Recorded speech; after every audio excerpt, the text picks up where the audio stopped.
All right, what's happening to the stock of Gap this evening? After the close, the retail chain that also owns Old Navy, Banana Republic, and Athleta reported, let's call it a mixed quarter. Gap posted a 2-cent earnings beat off a 55-cent basis. Revenue came in slightly weakly expected. Same-store sales up just 1%. Some were looking for 2. On the other hand, management looks like it's making real progress in the once ailing Banana Republic. But then management also forecasted problems with President Trump's tariffs. And I think that's going to be a drag on the company's margins. And I think it, because I said, anything that's involving tariffs just gets people really scared. But you know what? The stock rallied after hours because the conference call was terrific. I loved it. Right now, Wall Street only seems to care about the impact of the tariffs on retail. That will not stay the same. There's some palpable signs of return here. Let's check in with Richard Dickson. He's the president and CEO of Gap. Get a better read on the quarter and what's next. Mr. Dickson, welcome back to Mad Money. Thank you, Jim. Always good to be here. So, Richard, I listened to the conference call, and I know some people were freaking out initially. But look, we know that the tariffs changed, okay? We know that they were fluid. We know it, whether it's Laura Albert, amazing merchandise with Williams-Sonoma. Urban Outfitters, it changed. Stock got killed. I understand it. Gap was part of that problem, too. But, in fact, there really wasn't – you couldn't control what happened with the tariffs. Look, there are things that you can control and the things that you can't control. I think what we are representing is the things that we can control, we're doing really well. The team is doing a great job with our mitigation plans. We've been thoughtful in our adjustments to sourcing, manufacturing, assortments, and other actions. I think when you look at the quarter overall, what you see and what we're reinforcing is that our strategy is working and it's showing up in the results. I mean, we had another solid quarter. We over-delivered on our profit expectations, and we achieved our top-line goals. Comps up 1%. You know, that's the 6th consecutive quarter of positive comps for us. Yes. Our largest brands, look, Navy, I remember, Gap, Banana, all. Before you got there, I remember nothing but negative comps. I mean, honestly, how quickly people forget what was happening before you came in. But I also know that this is one of the things I like about you. You recognize Athleta was dragging things down. You changed out. I don't know. You got a person from Nike who is a rock star, Maggie Gallagher. She is going to look at this situation, and she's going to turn it. I agree with you. We couldn't be more excited about Maggie. She is a proven leader in the active women's space for over 2 decades at Nike. She was most recently leading the North American women's business. She's only 3 weeks in, Jim, but I feel the energy. She's working closely with the team. She's assessing short and midterm opportunities. The brand is going to go through a reset cycle. Right. But I really believe that this one could reemerge as a real purpose-led brand with great product, great trend, and great storytelling. Now let's talk about what may really matter, because these things are zeitgeist and you understand it. There's an ad, cat's eye. You put on TikTok, you see it. The number of impressions are unbelievable. The people who are viewing this thing, they're in love with it. We have enough artificial intelligence these days that I bet you can even tell this is an actual needle mover for your company, isn't it? Jim, this really does represent the playbook in action.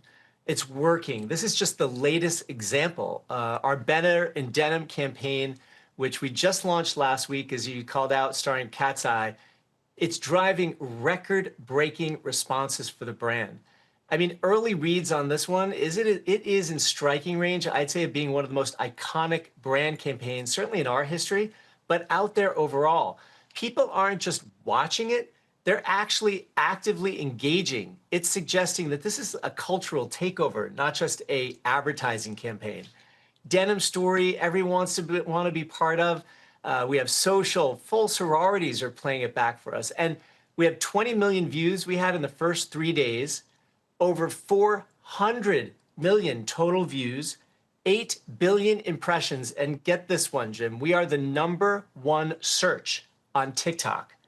This is legitimately proving that Gap is a powerful pop culture brand, and this is what it looks like when we advance our playbook, and I'm telling you, there's a lot more value creation ahead. Well, I think that this is part of what you talked about on the conference call. You're spending less, you're getting a lot more. I also know people have to understand Taco Bell, which people may not happen to like Taco Bell, but it was through this method that they became the #1 brand within first that group and then within the category. By the way, the big turn at Brinker, almost entirely driven by online. I saw this ad and I said, I've got to ask Richard, does he have early warning figures that perhaps you may have, like I saw on TikTok, people standing outside the store watching the video, pointing, and then trying to do the dance and teaching other people to dance, and they're always doing it in Gap. It's extraordinary when you really connect with culture, with authenticity, with the right creative asset, executing against our playbook in the context of what we can create.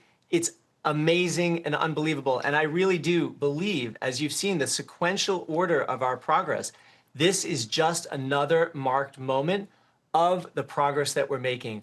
One of the interesting stats is the unmute button has been the highest point of engagement on our site, connecting music with fashion, and as we've called it, fashion-tainment. This is a proprietary, if you will, methodology that we're going to be continuing to drive, and ultimately, we really do believe the value creation ahead is extraordinary. Okay, so let's talk about the turn in Banana Republic. You told me it would happen. We are somehow, because of tariffs, we're not even paying attention to it. It's happening. It's real. You are doing it ahead of time. What's going on in those stores for other people to know? Because you know I know, because I like their stuff so much. I appreciate it. And you know, we believe it's a sleeper in our portfolio. We've been working hard at reestablishing Banana in the premium lifestyle space. This comp, 4% in the quarter, really does reflect significant progress against that ambition. I mean, we've tightened up our assortment. We've refined our product aesthetic. We've enhanced our marketing campaigns. We've improved our service levels.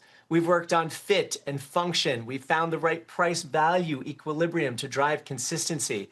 As you know, men's has been performing well, but now I'm really pleased to see the women's piece start to align with that. We've worked on the bottoms piece of the women's business, which is really the gateway to wardrobe. So quarter after quarter, you're seeing clear signs that the brand is really coming together. And our Q2 performance demonstrates meaningful traction as the brand's reinvigoration takes hold. I am very excited about the progress that we're making on Banana. Okay, one last thing. It's very hard because the president is very much his own keeper. But do you feel confident that where you are right now in terms of the charges will be the last we have to hear about these? Look, things that are not in our control, I can't necessarily speak up what happened. But I can tell you, today's outlook for fiscal 2025 reflects both the strength of our execution and the continued brand momentum, as well as our view on all the headwinds from the latest trade policies. Our playbook is working. You know, we believe and are confident and are committed to the cost discipline actions that we're taking, and we will drive a future proposition. Down here, look, if it's at 27, it'd be a tough call. Down here, no, not a tough call. Richard Dickson, President and CEO of Gap. Go watch, just turn on TikTok. You're going to see it in a second. Thank you, Richard. Thank you, Jim, as always. Mad Money's back. We'll be back after the break. Coming up, Cramer takes your calls, and the sky's the limit. It's a fast-fire lightning round. Next. Jim Cramer, the diehard of the dollar. Hey, Jimmy, love the show. My 5-year-old grandson loves to watch your show. I have to thank you for making us money when it's there to be made. Our world is a better place with you in it.